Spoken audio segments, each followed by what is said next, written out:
Hi friends and family, welcome to You Plug with Mac, Opes and Tabang. Welcome to your favorite channel of choice. Thank you very much for choosing You Plug, and thank you very much for hanging around with us as we continue to challenge existing relationship narratives and negotiate alternatives. Thank you very much for always being there for this channel. And if you are here for the first time, please subscribe, turn on your post notification, Ding, ding. so that when we upload you will be notified. And I'm excited today because it's three of us from here going forward, and yes, it's our first official conversation with Tsapang. But I'm gonna leave. I don't know how she greets. I'm gonna do my thing.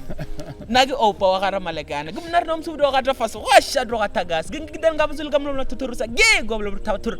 Maru mutu luko maritani. Buddha komu. Utwara mutu. And as always, I don't know who's gonna come next. It's either Mac or Tsapang. Yeah, I'll go. Hi everyone, my name is Tabang. I'm pretty cool. I'm the coolest girl I know. Right? And these are my best friends. Yes. Should I put that on like as Yes, your please. clan Yes. praise? Yes. Okay. Yes. Yeah, no, it's a clan praise. Oh, hi to friends and family. Welcome to You Plug. Hola, hola, hola, hola. We are excited to be here in this cold weather. We hope that you are keeping warm. If you're not married, keep warm in another way. Not the Cut. yeah, cut. Can't be throwing stones so heavy. Still understanding, Mac. How dare you? My name is Mac. I'm the head, not the tail. I'm above and not beneath. I'm a child of the Most High God. I'm blessed and highly favored, a chosen generation, a royal priesthood, a nation belonging to God, to declare the praises of Him who has called me out of singleness into the beautiful world of marriage. Yes. Oh yeah, man, that was smooth. No, it It wasn't. has glitch. It has a glitch, but it's going. It's smooth. It became smooth towards the. I towards- know this break must not happen again. Yeah, I mean, guys, as I've said, we are excited. We are having these conversations. We are chilling with Tsapang here. If you do not know her, she's Tsapang. amazing. She sings. Yes. Please search for Tsapang Puti on your Other people YouTube say as well. they don't know her as a singer. She must show herself. No. No, just search for the pillar. Yes. Oh, just Just search for You Are the Pillar, you will find her. You will find her. Yes, subscribe to her channel as well. She's also facilitating Holiness My Heritage on Instagram. Yes. Please go and check out the content as well. But she will be here for long as I'm alive. for as long. Yes, okay. Yeah, no. I wanted to say for a long while, Oh. but that one it's yeah, marriage can change things. Let's yeah, no. Let's not even go there. You know, you never know. You never know, guys. We're excited to be presenting to you content, relationship content. Obviously, we always say that whatever we say is informed by our faith background, which is Christianity. And you are allowed to have an opinion of your own. We are just hoping that within the broader conversation of relationships, we will have our own contribution there, so that there will be different voices and alternatives. And hopefully, this will be helpful for you in making important relationship commitment as well. So we are back at it, friends, and we want to go right into it.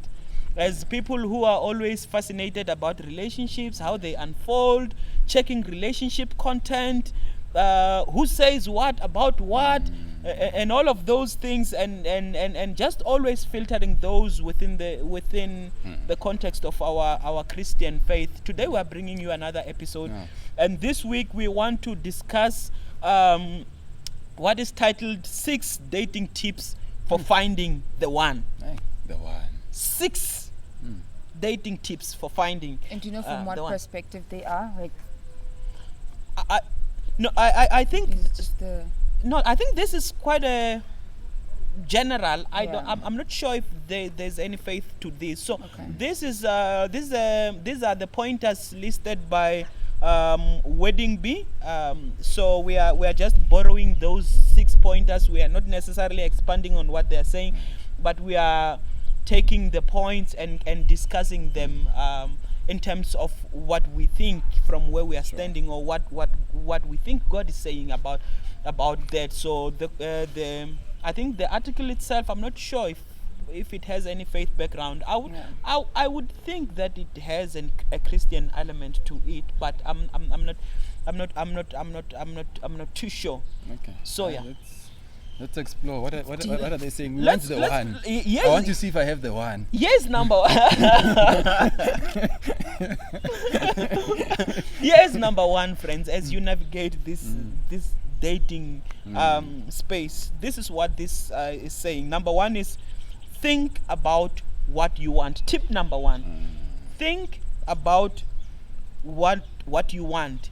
And I think the broader conversation to that is, when you are single and looking, it's easy to overlook people's shortcoming and stuff like that, and you quickly grab. Yeah, when you really want to be, acquainted with someone in terms of like romance. Yeah. You will past certain things. You will overlook some stuff, including red flags, and kind of settle there. I don't know. What's your view, guys, on that? I think it's a very good first tip, because before you do anything, you should be able to think about everything that you want to do, right? Yeah. And marriage and love and dating is such an intricate and sensitive, or just what do they call? What's the word for it?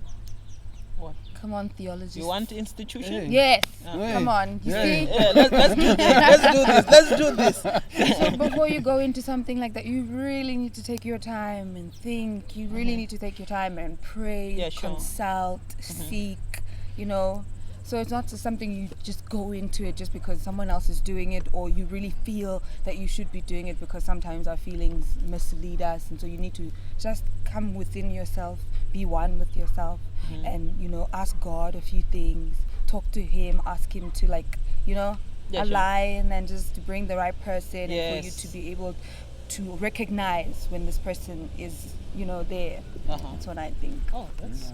Mac? No, I also think so. I think on top of that, I'll go to the extent of theologizing it,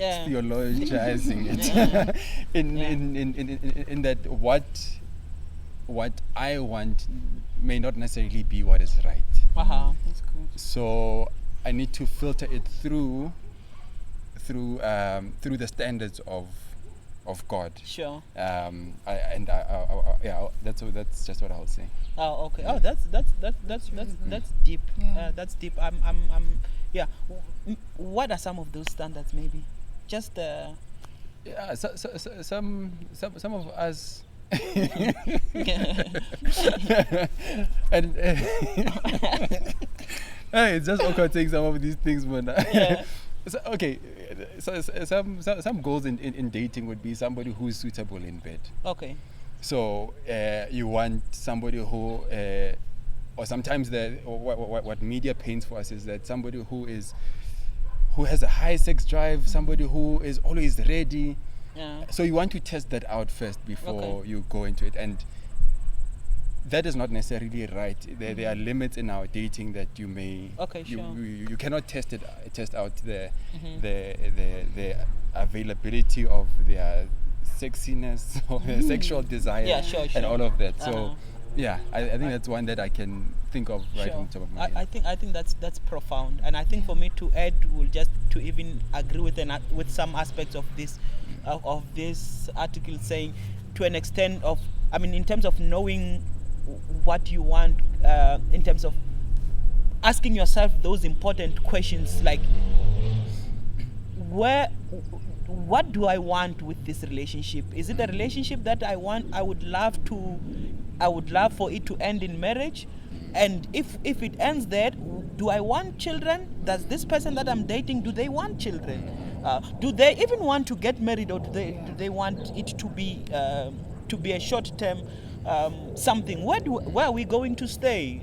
If I want to settle down with a godly man, I want to have children, I want to stay in the suburbs compared to the ghetto or wherever, those things, I think they're important to be communicated. But I think on a deeper level also is the conversation we've had previously.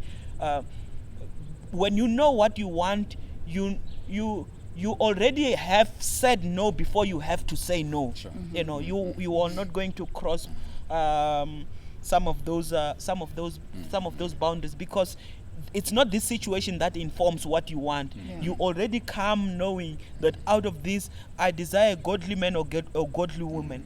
I desire to be married and to have family. Of course, in terms of family, it's God who decides, but that's a desire that I'm putting out there before the Lord, and communicate those things clearly. Also, to know who you are is to know what you want, right? Yeah, sure. Let's go. Come, Minister. Yes. Come, Minister. we're here for that. Drug mic. We're here for that. Drug mic. Tip number 2, put yourself out there. Hey.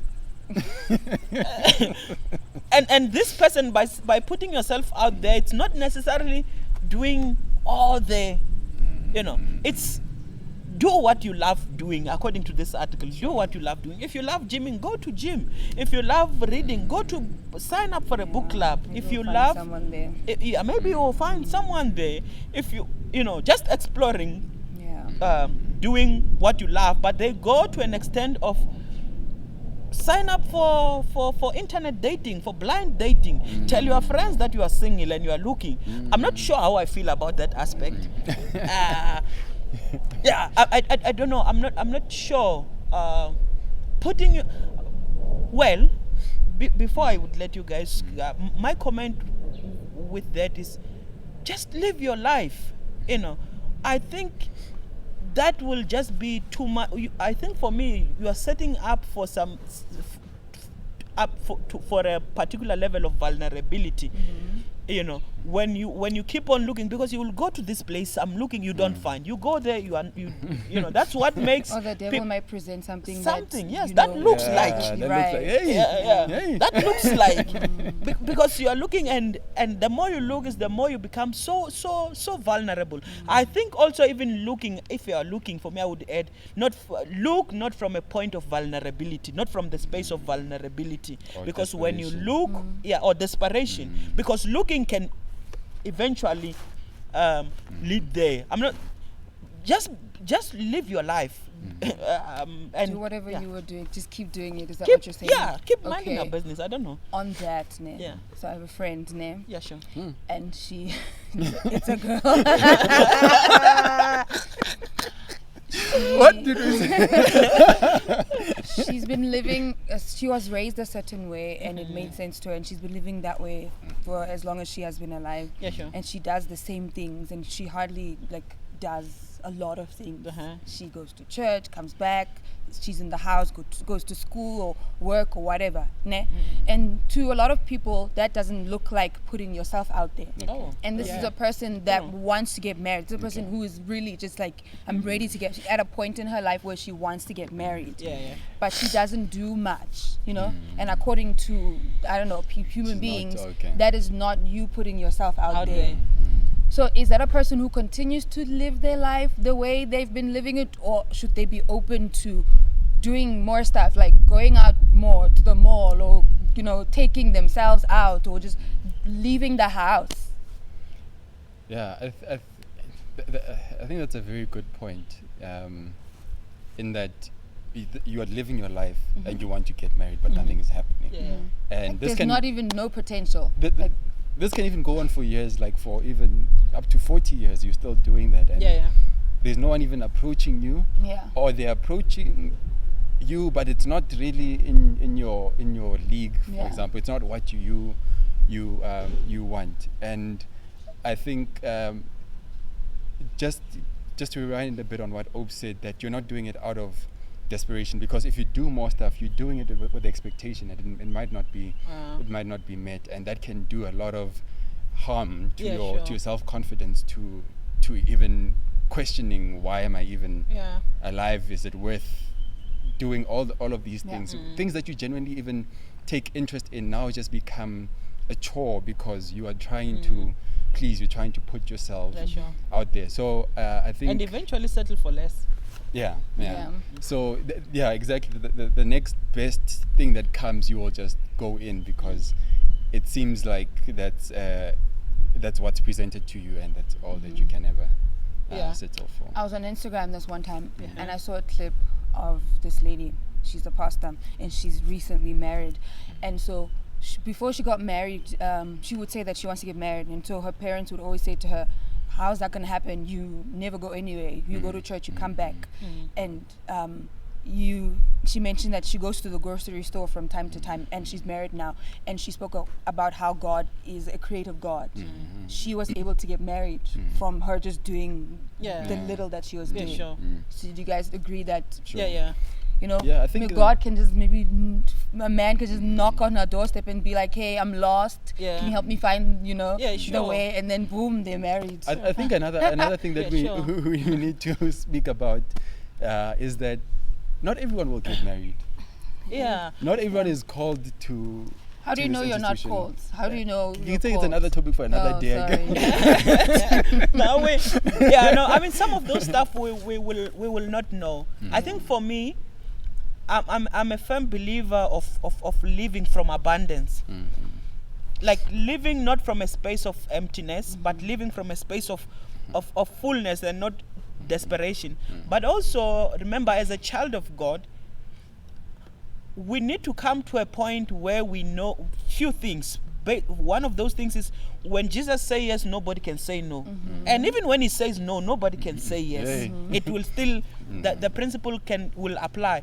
But also living life within this context of the sovereignty of God, and I've given myself and my life to God, is I need to be content with the knowledge that God will okay what is okay, and he will say no to what is no, because I have said I am dedicating my life to living for him. But also in the meantime, just do the necessary work of knowing yourself, knowing what God expects from you, and also not lower your standard because other people are struggling to reach. Other people will say, no, you guys, your standards are too high, you are looking for an angel. Maybe sometimes maybe sometimes you are ridiculous, but maybe sometimes it's just someone who just wants you to lower your standard. For me, I think that's dead. I think if you are out there, you are living right, you desire to be married, I think continue with your life, continue living and trust God. You never know. You never know. You never know. And don't hold back when they ask for numbers when you're taking a walk. You see, that's another thing. I'm at a point in my life where I want to get married. I could get married next week. Not that it's going to happen, because there's nothing is happening. So those those things are the things that that get me in a rut. Like, I'm not gonna take a walk and then a stranger's like, oh my gosh, King, I'm not gonna give you my, how do you know, it's so tricky. It's it's a lot. Also that it's too much admin. Ladies, can you relate? I'm sure ladies are tired of giving all these numbers. But also, these days, with all these scams some and of stuff. us are paranoid. You get a DM, get away from. Do you know what I mean? It's at the right time. At the right time, God will make all things. Yes. Right. No, it will eventually work. Let's move, guys. This we will always come back to. We will always come back to this. Third tip.